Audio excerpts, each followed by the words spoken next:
Hello and welcome back to Places. My name is Jacob, and as you've seen on the thumbnail, we are going to talk about a Middle Eastern Elcan scope. I haven't been able to find a Milsurp in a long time, or I should say Milsurp that I'm interested in, or pretty much, Milsurp is dried up. And this is actually part of the reason why it's dried up. Or the story that goes behind it is part of the reason it's dried up. This is a Middle Eastern Elcan. I purchased it. It cost me 250 pounds, which is about 300 US dollars. They're in excellent to new condition.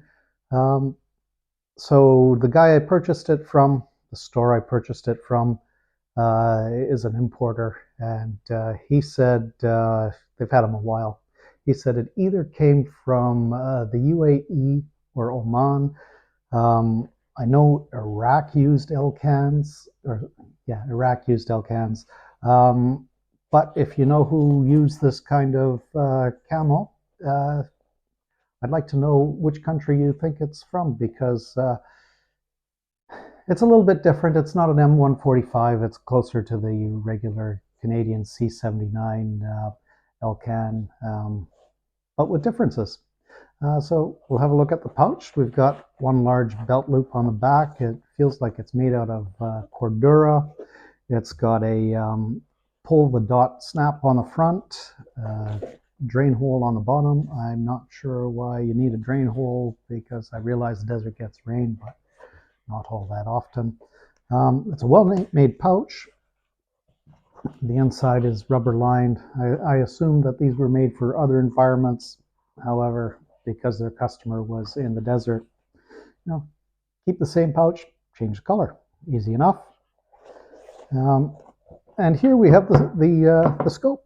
It looks like a regular Elcan. The base is different. The Picatinny mount is different. The reticle is different. This was a really hard picture to take, but as you can see, it's got a donut of death and a very, very fine point in the middle. So the very, very fine point should work all right. Normally you have the elevation adjustment knob is on the back here, and you turn it up. I can't remember what it is. I think it's a quarter MOA. On this one, your elevation knob is on this side, and it starts at 0, 3, and it goes up to 800. So in adjustments of 100 meters, sorry, I say 0, it's got a red line. It doesn't say 0. It goes from red line, 3, 4, etc. Your windage adjustment is on this side. The tritium's all worn out, worn out is the wrong term for radioactive material. I guess it has decayed to the point where I can no longer see it. The base doesn't give too much confidence.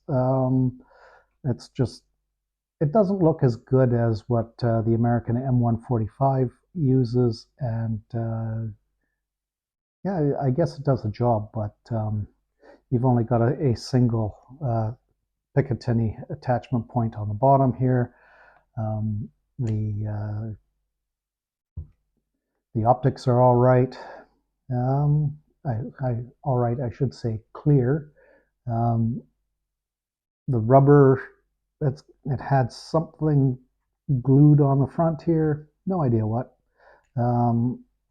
Anybody who's lived in the desert knows that rubber doesn't do too well in the desert. It decays rather quickly. You may notice that in the old days there was an Elcan up here in a circle, and this one says Elcan on the side here. Now some would say, well, that's awfully cheap. Is it a airsoft knockoff? It could be, and I wouldn't know the difference. However, I don't believe it is. I think it's too well made to be an airsoft knockoff. The one thing I can say about it is it's heavy. It would be very useful at holding a battleship in place. Um, but anyway, I purchased it because as far as scopes go, really cheap. Um, Normally Elcans or M145s, you're talking, I don't know, $600+, and this was half that price. So I don't know what I'm going to mount it on. If you have an idea of what I should mount it on that has a Picatinny rail, and please don't say AR-15, because to me, if an AR-15 doesn't have a fixed carrying handle, I'm just not all that interested in it. I just don't like the look of them. Yeah, let me know in the comments down below what you think I should mount it on. And maybe I have it, maybe I don't. And we'll find out in a few weeks' time how this sights in. So until next time.